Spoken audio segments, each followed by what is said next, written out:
আসসালামু আলাইকুম। চারুলতার গৃহকোণে তোমাদের সবাইকে স্বাগতম। আশা করছি সবাই অনেক বেশি ভালো আছো। আল্লাহর অশেষ রহমতে আমরাও আলহামদুলিল্লাহ ভালোই আছি। তো দেশে বিদেশে ঘরে বাইরে যারা আমার সাথে আছো সবাইকে স্বাগতম জানাচ্ছি আজকের ভিডিওটি দেখার জন্য। আমরা আসলে নিজেকে নিয়ে এত মুগ্ধ থাকি যে সব সময় ভাবি আমাদের সব কিছুই ভালো, অন্যের সব কিছুই খারাপ। ভালো খারাপ নেই কিন্তু আমাদের জীবন। আমাদের সব কিছু যেমন অন্যের কাছে ভালো লাগে না, তেমনি অন্যের অনেক কিছুই আমাদের কাছে ভালো লাগে না। এই বিষয়টা মেনে নিলেই সমাজটা কিন্তু অনেক সুন্দর হয়ে যায়। যা হোক, শুভ সকাল। আজকে সকাল থেকেই শুরু করলাম। সকালে অনেক রোদ ছিল বারান্দায়, আর অনেক বাতাস ছিল। কে জানতো একটু পরেই বৃষ্টি হবে। যা হোক, নাস্তা করে নিয়েছিলাম, নাস্তাটা আর দেখাইনি। তারপরে দুপুরে রান্না করলাম। দুপুরের রান্নায় আজকে মুরগির মাংস ছিল এবং ছোটো মাছ ছিল। তো আপনারা দেখতে থাকেন। তো সকালে এত রোদ, এত সাধারণ খুব সুন্দর বাতাস ছিল বারান্দায়। কে জানতো একটু পরেই বৃষ্টি নামবে।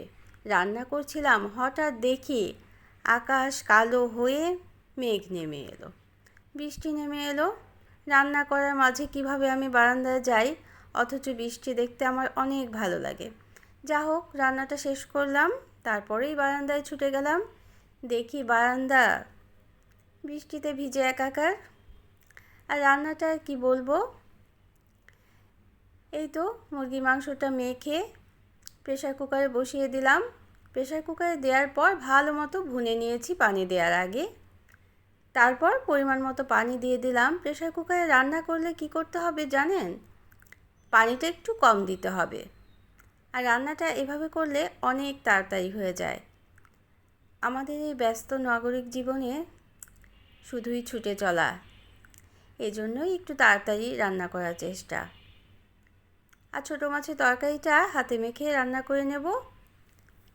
এখানে তরকারি পটল এবং আলু কেটে নিয়েছি, তারপর পেঁয়াজ মরিচ কুচি করে নিয়েছি এবং হলুদ, লবণ আর ধনে গুঁড়া পরিমাণ মতো দিয়ে হাতে ভালোভাবে মেখে নিলাম।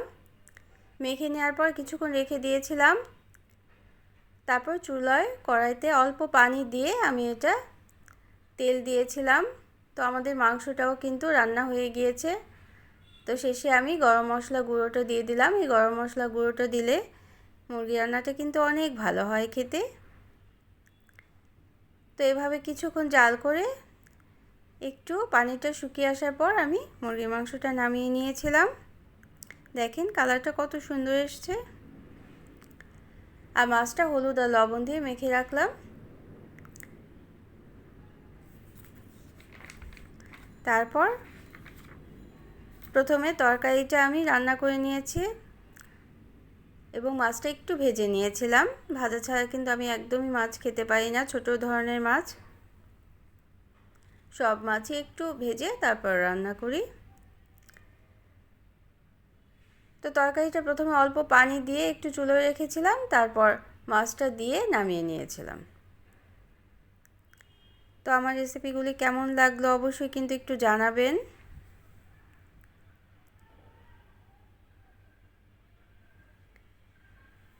তো এই ভালো খারাপের দুনিয়াতে সবাই নিজেকে ভালো প্রমাণ করতে চায়, কিন্তু বিচার বোধটা সবার কিন্তু থাকা উচিত। আসলেই কোনটা ভালো হচ্ছে, কোনটা খারাপ হচ্ছে, মানে অন্যের দৃষ্টিতে আমি কেমন, এটা কিন্তু ভেবে নেওয়া উচিত। তারপর বারান্দায় গিয়ে দেখলাম, ওই যে বললাম বৃষ্টির একটু ছবি তুলে নিলাম। আমার গাছের পাতার উপরে পানি পড়ে এত সুন্দর হয়েছে, ছবি না তুলে থাকতেই পারলাম না। তো সবাই অনেক বেশি ভালো থাকবেন।